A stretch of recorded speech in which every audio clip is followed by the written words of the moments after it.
Au nom de celui dont l'existence précède la création, au nom de celui qui a créé la création et qui l'a façonnée selon son bon vouloir, au nom de Dieu, le tout miséricordieux, le très miséricordieux. Paix et bénédictions divines sur la meilleure des créatures, le prophète Mohammed sallallahu alayhi wa sallam, ainsi que sur sa sainte famille immaculée et purifiée, ainsi que sur ses compagnons fidèles et loyaux qui ont tenu le message et ont rempli leur engagement. Fidèles musulmans du monde entier, je vous dis Assalamu alaikum wa rahmatullahi ta'ala wa barakatuhu, tout en remerciant Dieu de nous donner cette occasion pour nous entretenir autour d'un thème d'actualité, à savoir ce qu'on appelle couramment Zakat al-Fitr, l'aumône dont on donne à la fin du mois de Ramadan. Notre entretien va s'articuler, Inch'Allah Ta'ala, sur les questions fondamentales qui entourent tout thème, à savoir le qui, le quoi, le pourquoi, le comment et le quand, Inch'Allah. Au début, nous allons commencer par le quoi. C'est quoi le Zakat al-Fitr? Le Zakat al-Fitr est cette aumône prescrite par Dieu à tout musulman. Quand est-ce? Le jour de la fête de Ramadan, le jour de ce qu'on appelle Eid al-Fitr. Cette aumône, pour quelle raison est-ce que Dieu l'a instituée? C'est pour qu'il n'y ait pas de pauvres, pour qu'il n'y ait pas d'affamés, pour qu'il n'y ait pas de tristesse le jour de la fête de Ramadan.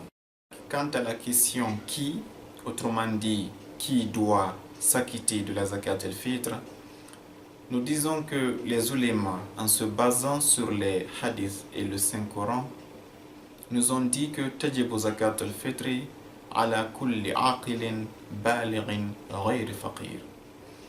Toute personne qui remplit ces trois conditions devrait s'acquitter de la zakat al-fitr. Premièrement, être saint d'esprit. Deuxièmement, être pubère. Et troisièmement, ne pas être pauvre. Pauvre dans le sens de la personne qui n'arrive pas à couvrir sa dépense annuelle. Autrement dit, toute personne qui est saint d'esprit, qui est pubère et qui a une dépense annuelle qui lui est assurée, doit s'acquitter de la zakat al-fitr. Maintenant, cette zakat al-fitr, pour qui doit-on se l'acquitter? Pour sa propre personne d'abord, mais aussi pour toute personne dont nous assurons la prise en charge. Notre famille, un invité que nous hébergeons chez nous, nos domestiques et toute autre personne qui soit avec nous ou loin de nous, mais dont la prise en charge nous incombe, c'est à nous de nous acquitter de son zakat al-fitr. Actualité oblige, mes chers frères et sœurs en islam, nous sommes en période de vacances. Il se peut que vos enfants soient en voyage, qu'ils soient partis rendre visite à un oncle, à une tante, à un ami. Alors que faut-il faire? Est-ce leur zakat al-fitr vous incombe ou incombe-t-il à la personne qui les héberge actuellement? La réponse est la suivante. Leur zakat al-fitr incombe toujours et toujours à la personne qui assure leur prise en charge. Si pendant ce temps où ils sont en déplacement, leur dépense journalière et quotidienne est assurée par la personne qui les héberge, alors leur zakat al-fitr incombe à cette même personne.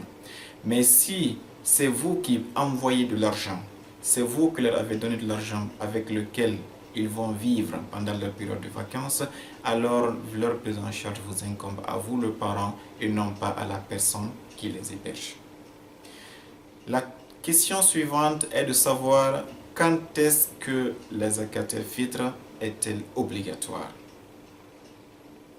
La période et l'intervalle dédié à la zakat al-fitr débute au coucher du soleil de la dernière journée de juin jusqu'à la prière de ce qu'on appelle de la fête pour celui qui va à la prière et s'étale jusqu'à la prière de midi pour la personne qui a été empêchée d'assister à la prière.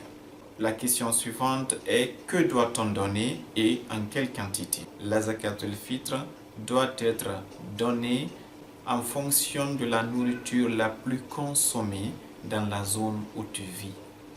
Si tu vis dans un pays où le riz est la nourriture de base, c'est le riz dont tu dois t'acquitter. Si c'est le maïs, c'est le maïs. Si c'est le blé, etc., etc.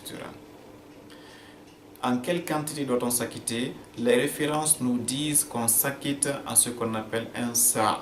Un sa est une unité de mesure qui équivaut à 4 mouds. Un moud, c'est quoi? Un moud équivaut à 750 grammes de nourriture. 750 grammes multiplié par 4 donne un sa, autrement dit un sa équivaut à 3 kg de nourriture. Si l'on s'acquitte en riz, 3 kg de riz, en maïs, 3 kg de maïs, en blé, 3 kg de blé et ainsi de suite. Ainsi, voici la quantité requise pour ce qu'on appelle la zakat al-fitr. Une recommandation venant des références nous précise qu'il est préférable de s'acquitter en argent liquide. En contrepartie de cette quantité de 3 kg que l'on devrait donner, on regarde sa valeur pécuniaire et on donne cela aux nécessiteux.